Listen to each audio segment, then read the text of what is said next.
Raj TV நேயர்களுக்கு வணக்கம். மறுபடியும் உங்களுக்காக ஒரு குட்டி கதையோட வந்திருக்கேன். பார்ப்போமா? ஒரு ஊரில் 2 நண்பர்கள். அந்த ஒரு பையனுக்கு 8 வயசு ஆகுது, இன்னொரு பையனுக்கு 12 வயசு ஆகுது. ரொம்ப வந்துட்டு ரொம்ப க்ளோஸான நண்பர்கள். எப்படின்னா, தினமும் அவங்க சந்திச்சுப்பாங்க, தினமும் அவங்க விளையாண்டுப்பாங்க. 2 குடும்பமும் ரொம்ப க்ளோஸ் அப்படின்ற மாதிரி. ஒரு நாள் இவங்க ரொம்ப ஓடி பிடிச்சி விளையாடுறோம் அப்படின்னு சொல்லிட்டு தன்னுடைய வீட்டுக்கு கொஞ்சம் தூரத்தில் உள்ள காட்டு பகுதியில் ஓடி பிடிச்சி விளையாண்டுட்ருக்காங்க.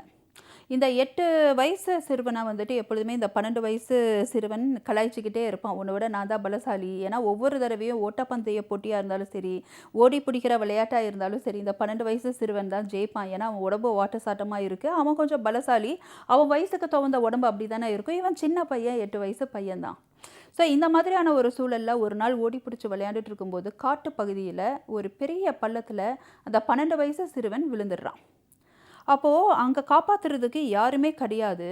அது ஒரு புதைகுழி மாதிரி வந்துட்டு அந்த சிறுவன் உள்ளே போகிற மாதிரியே ஆகுது. அந்த 12 வயசு சிறுவனை தூக்குறதுக்கு அங்கே ஆளே கிடையாது.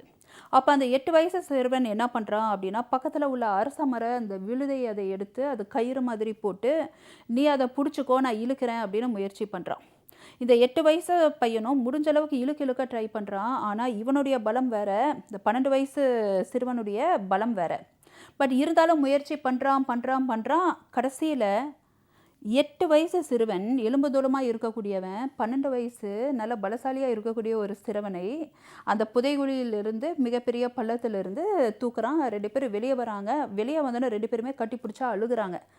அப்போ இந்த பையனுக்கு இந்த 12 வயசு சிறுவன் வந்துட்டு, நான் உன்னை எப்பொழுதுமே கலாய்ப்பேன், நீ பலசாலி இல்லை அப்படின்ட்டு. ஆனால் நீ வந்துட்டு எந்த அளவுக்கு பலசாலி, நீ என் உயிரை காப்பாற்றிட்டேன்னு அழுகுறாங்க. இவங்க 2 பேரும் நேர்மையாக இருக்கணும் அப்படின்றதுக்காக அவங்களுடைய வீட்டுக்கு போய் அங்கே உள்ள வீட்டு பக்கத்தில் இருக்கிறவங்களுக்கும் தன்னுடைய குடும்பத்தினருக்கும் இந்த மாதிரி நடந்ததை சொல்கிறாங்க. இதை கேட்ட அந்த ஊரார் இருக்கிறவங்களாம் ஒரே சிரிப்பு. இந்த மாதிரி எப்படி நடந்துக்கிறதுக்கு வாய்ப்பு இருக்குது, ஏதோ பசங்க வந்துட்டு விளையாட்டுக்கு ஒரு கதையை அடிச்சு விட்றாங்க அப்படின்னு சொல்லி ரொம்ப வந்துட்டு கலாய்க்கிறாங்க.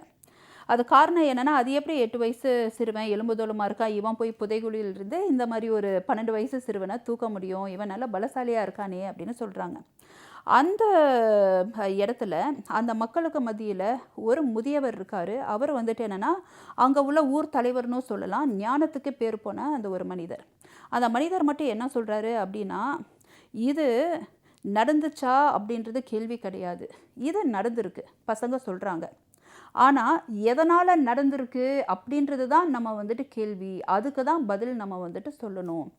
அதாவது இது நடந்திருக்க உண்மை, ஆனால் எதனால் நடந்திருக்கு, ஏன்னா எப்படி நடந்திருக்கும் 8 வயசு சிறுவன் 12 வயசு சிறுவனை தூக்குறதுக்கு?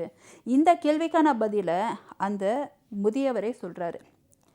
அங்கே இந்த 8 வயசு சிறுவனை, டேய் நீ சின்ன வயசு பையன்டா, உனக்கு வந்துட்டு அந்தளவுக்கு பெரிய உடம்பு இல்லைடா, பலம் கிடையாது, 12 வயசு சிறுவனை தூக்க அப்படின்னு அவனை டீமோட்டிவேட் பண்ண, இல்லை அவனுடைய மனசை வந்துட்டு அப்படியே டவுன் பண்ணுறதுக்கான எந்த ஒரு ஜீவனுமே அந்த காட்டில் அப்போ இல்லை. ஒரு வேளை இருந்திருந்தால் அவனால் பண்ண முடிஞ்சிருக்காது. ஆனால் யாருமே இல்லை அப்படின்ற பட்சத்தில் நிச்சயமாக அந்த 8 வயது சிறுவன் அந்த 12 வயது நல்ல வலிமையான அந்த ஒரு சிறுவனை காப்பாற்றுறதுக்கு வாய்ப்பு இருக்குது அப்படின்னு சொல்கிறாரு. இதில் ஒன்றே ஒன்று மட்டும்தான் புரிஞ்சுக்கணும். நம்ம எந்த மாதிரியான ஒரு ஏழ்மையான குடும்பத்தில் பிறந்திருக்கலாம், நம்மளுடைய நிறம் சார்ந்த நமக்கு ஒரு இந்த இன்ஃபீரியாரிட்டி காம்ப்ளெக்ஸ் இருக்கலாம், இல்லை நம்மக்கிட்ட பணம் இல்லை, இல்லை நான் வந்துட்டு பார்ன் வித் சில்வர் ஸ்பூன் இல்லை, அந்த மாதிரி ஒவ்வொருத்தர் ஒவ்வொரு குறையாக நீங்கள் நினச்சிக்கிட்டாலும் ஒன்றே ஒன்று மட்டும் நீங்கள் புரிஞ்சுக்கணும். உங்களுடைய பலம் மற்றவங்க உங்களை நிர்ணயிக்கிறதுனால கிடையாது. உங்களுடைய பலம் நீங்கள் தான் வந்துட்டு உணரணும். இதில் இந்த பையன் வந்துட்டு முயற்சி எடுத்தனால இந்த பையனுடைய பலம் என்னன்னு தெரிஞ்சிச்சு. முயற்சி ஒரு வேளை இவன் எடுக்கலை அப்படின்னா அந்த பையன் இறந்து போயிருப்பான். இந்த 8 வயசு சிறுவனை என்ன நினச்சிருப்பான், என்னால் என்ன முடியும், நான் வெறும் சின்ன பையன் தானே, எனக்கு என்ன பலம் இருக்குது அப்படின்ட்டு அவன் வாழ்க்கையும் அப்படி தான் நம்ம வந்துட்டு எடுத்துகிட்டு போவான்.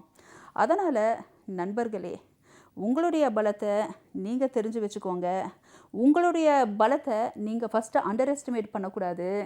நீங்கள் அதை கரெக்டாக ஜட்ஜ் பண்ணுங்கள். அதை ஜட்ஜ் பண்ணணுன்னா அதுக்கான வாய்ப்பை நீங்கள் உருவாக்குங்க, பயன்படுத்துங்க.